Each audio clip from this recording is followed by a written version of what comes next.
Much like all the nations of Europe, France is steeped in history. From numerous wars, pestilence, and revolutions, France has seen its fair share of bloodshed. Curiously, France would see itself plagued by a litany of serial killers and cannibals with one thing in common. Tonight, as we look back into the mists of time, we follow on the trail of 3 infamous French werewolves as we step into the unknown. Sometimes with history, fact can be hard to discern from fiction. This is most prevalent when investigating Nicolas Damont, known to history as the Werewolf of Chalon.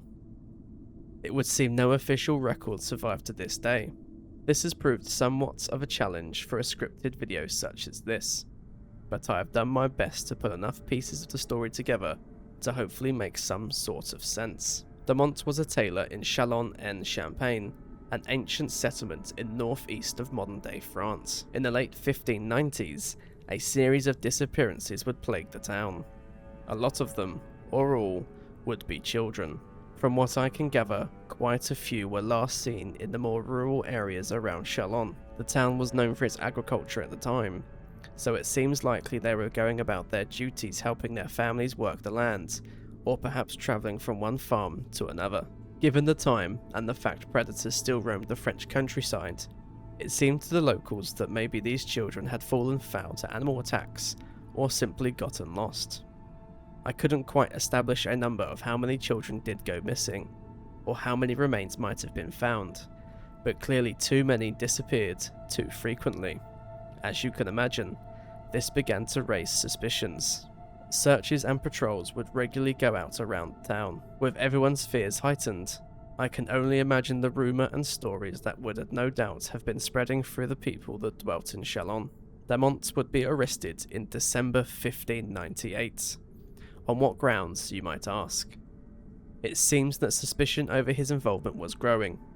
He was reclusive and did not have much in the way of a defence when investigated. Ultimately, this would lead to authorities searching his shop. It was here that human remains would be uncovered. This led to Damont's arrest for multiple murders and cannibalism. Wounds found on the bodies were more consistent with tools and blades than the signs expected with animal attacks. Some of the unfortunate souls showed marks that suggested they died before being subjected to the knife. With so many bodies and fragmentary remains at the shop, there was little doubt in the local authorities' mind. Nicolas Damont was a guilty man. The crimes perpetrated by Damont made him a serial killer who cannibalized his victims. A ghastly string of offences. However, how did the claims of lycanthropy find their way to him?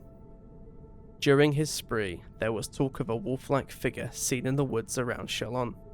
Some of the victims that were said to have survived attacks told of encountering a 2-legged wolf. This was further reinforced when a wolfskin was found in Damont's shop.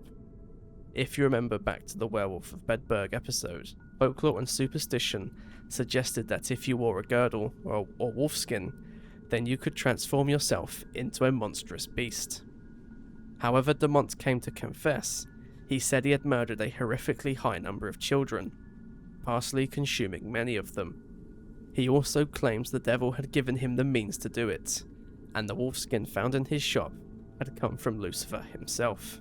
Nicolas Damont's crimes were so heinous, so horrific, that once the trial concluded, the judge declared that all official documents should be burned, leaving behind stories passed down through the generations. Much like the court documents were, Damont would be burned at the stake in late 1598. We jump back a few decades now to the 1570s. In the region south of Chalon, you'll find the town of Dole. This settlement, through the brutal killing of children, is now synonymous with Gilles Garnier, the Werewolf of Dole. Unlike the previous account, some historical documents on the life and crimes of Gilles Garnier exist. This means that, unfortunately, we can be a lot more assured this actually occurred. Garnier lived as a hermit, away from mainstream society, in an area known locally as Saint Bonnot, which seems to be linked with Saint Bonitus. He had a wife named Apolline, and I saw conflicting accounts of them having children. Over a 2-year spell, local children would go missing. Some of these poor victims would even be found with horrific wounds that showed signs of consumption. This would lead local authorities to call upon the provincial powers to put an end to this spate of missing and dying children. Sightings of strange creatures abounded. This would likely have been fueled by a survivor of an attack after Garnier was scared away by an approaching group of locals following his assault on a young boy. Perhaps it might have been this testimony that eventually led the authorities to Gilles. He would be arrested in 1573. The most prevailing story of his capture revolves around one such patrol coming across an appalling scene. At first they had thought they'd come by an animal attack, but upon getting closer they saw it was in fact a man consuming the child's flesh. Whether they recognised Gilles Garnier there and then, I am not certain, or if they might have concluded it was him after. Regardless, the authorities would finally search the small property Garnier shared with his wife. It was here they found enough evidence, and even some human remains, to arrest him and bring him to trial. Gilles was tortured during his trial and investigation. He confessed to the murders of 4 children and the cannibalizing of their remains. This confession would be repeated numerous times throughout the trial and did not seem to deviate at all.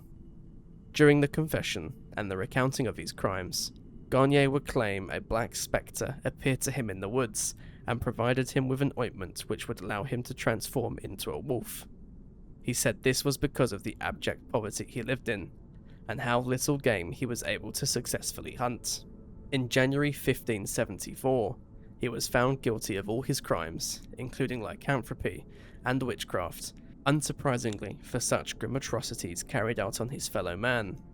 Gilles Garnier was sentenced to death by burning at the stake. Although this next case will share many of the similar hallmarks of the previous two, and even Peter Stump, this particular case is perhaps infamous not just for the crimes committed, but also for those committing them.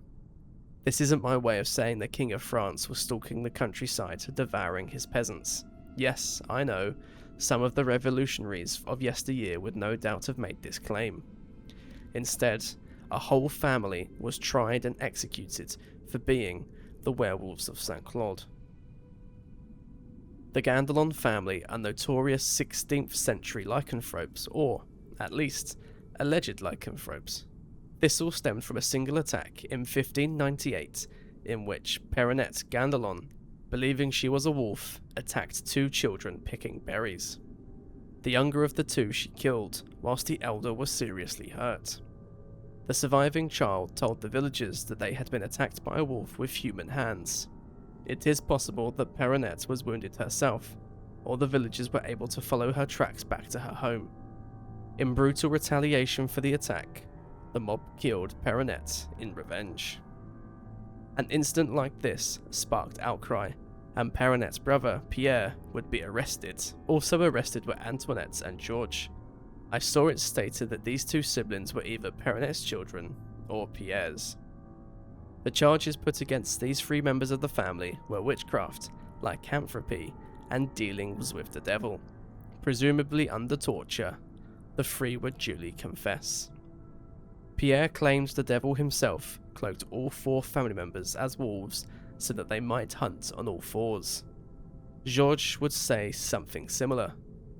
He would use a salve to turn himself into a wolf, and he would then attack and kill goats. Perhaps because she was a woman, or maybe she actually did these things, Antoinette seemed to be charged with a lot more of the witchcraft and black magic elements of this case. Though she also claimed to be a werewolf, she would confess to frequenting sabbats, practicing devil worship and magic, as well as allegedly sleeping with the devil himself. Not a bedfellow I would want if you ask me. The trial was overseen by Henri Berger, a name closely linked to witchcraft and the European witch trials. Following their confessions, Henri would condemn the 3 Gandelons to death by hanging and burning. It seems that the countryside was no safe place in France. As with much of continental Europe, this period saw great social and economic strife for the ordinary citizens. War, disease, and religious upheaval would spread violence and distrust throughout the land. Perhaps it was these pressures that led some of these heinous killers to commit the acts they did, with deep-rooted superstition doing the rest. For those of you expecting the Beast of Gévaudan to be covered, fear not. Unknown will return to France in the near future to explore this most famous of werewolves. For now though, our time is at its end. What do you think about these 3 tales of werewolves? Can they be believed, or are they just monstrous people committing the worst crimes? Let me know your thoughts in the comments below. Thank you for venturing into the unknown.